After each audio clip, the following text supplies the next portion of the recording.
Hi, I'm pro saxophonist Jamie Anderson. You're watching Get Your Sax Together, and on this week's video, you're going to learn why impersonating a goldfish is going to improve your embouchure.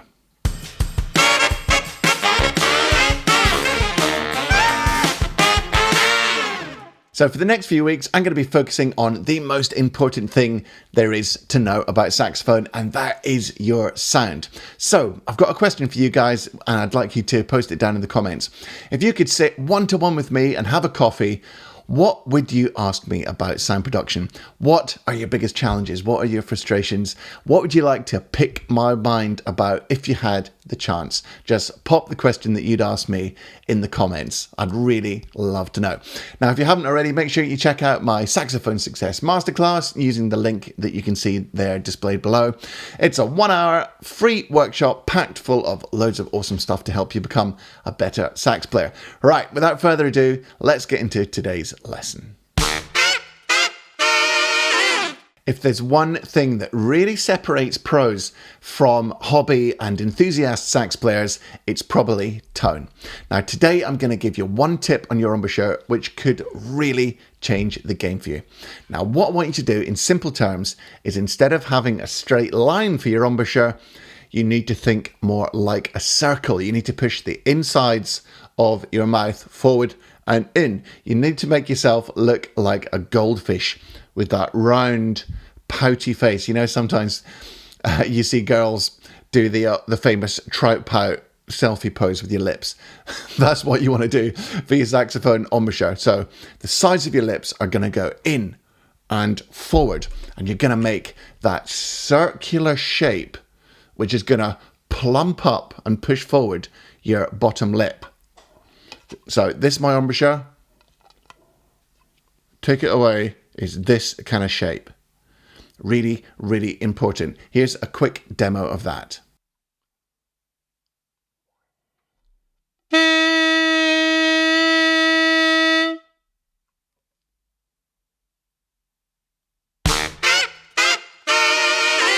So the big question is, why do you do that, and why does it give you such a great big full rich tone?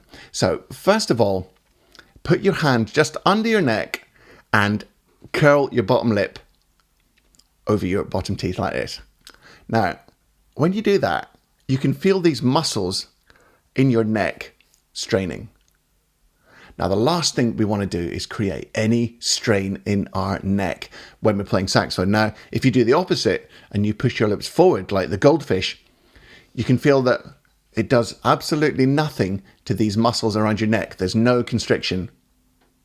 Whereas when you do the opposite way and you pull your lip stretched tight and wide, you can feel these muscles activating. So that's the first reason. So why do we get taught to pull our lips over our teeth anyway? I think the history goes back to the clarinet teacher syndrome, which is clarinet teachers teaching sax.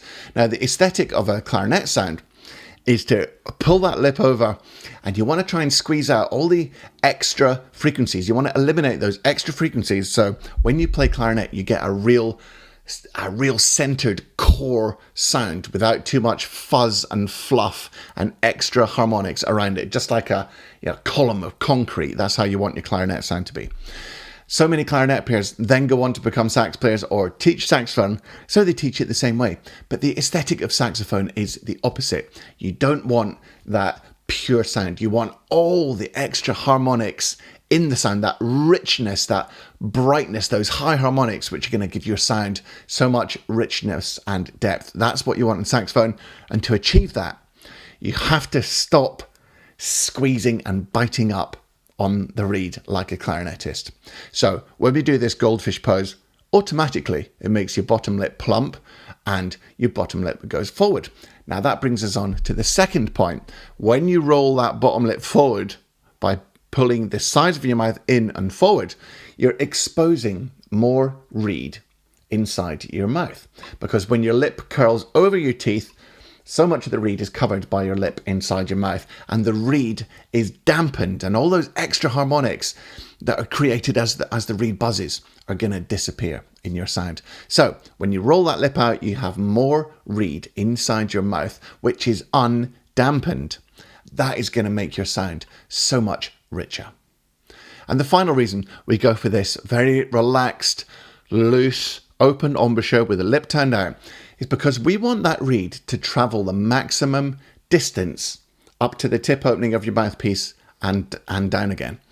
Why do we want that? Because the more the reed vibrates, the bigger your sound is going to be, and the more frequencies are going to be included in your tone, giving you that richer, brighter, bigger tone.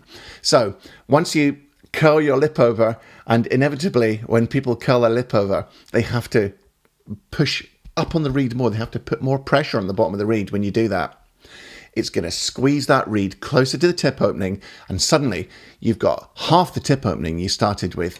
And so if you've got like a 6 tip opening, suddenly you've got a 3, which gives you that really small sound, which is also muffled because you're dampening the reed. That is the number one reason why most people don't have that big, open, pro tenor sound. So remember, you need to make like a goldfish, push the sides of your mouth in and forward, making that plump, forward bottom lip, and just let that reed vibrate to its maximum capacity. And believe me, that one tip could instantly transform your sax sound. Now, just one final point to round off this. If you do switch to this embouchure and you use much less pressure on the reed, you will play flatter. Now that's a good thing. You do want to play flatter. So to compensate, you're going to push your mouthpiece onto the cork a bit more. I always like people to tune their saxophone a little bit sharp and then blow flatter with their embouchure, because you get that much richer sound.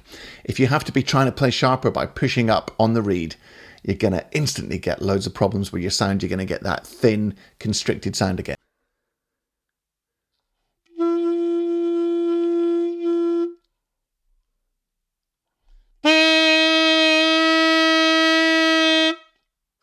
So bear that in mind, that when you do switch to this embouchure, your pitch will go down. So compensate by pushing your mouthpiece on a bit. So that's all I've got time for this week. I hope this tip is going to really open up your sax tone and give you that pro sound, that real open, rich, full sound that you always wanted. I'm going to do a few more videos on sound production the next few weeks, because I've got something quite cool coming down the pipeline in just a few weeks. So I hope you enjoyed the video. As always, thanks very much if you bought me a coffee, and you can buy me a coffee using the URL that you can see below.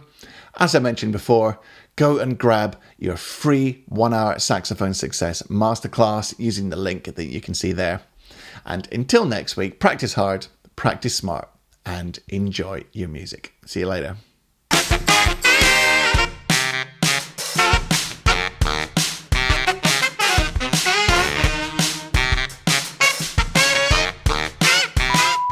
Queenie, stop slurping.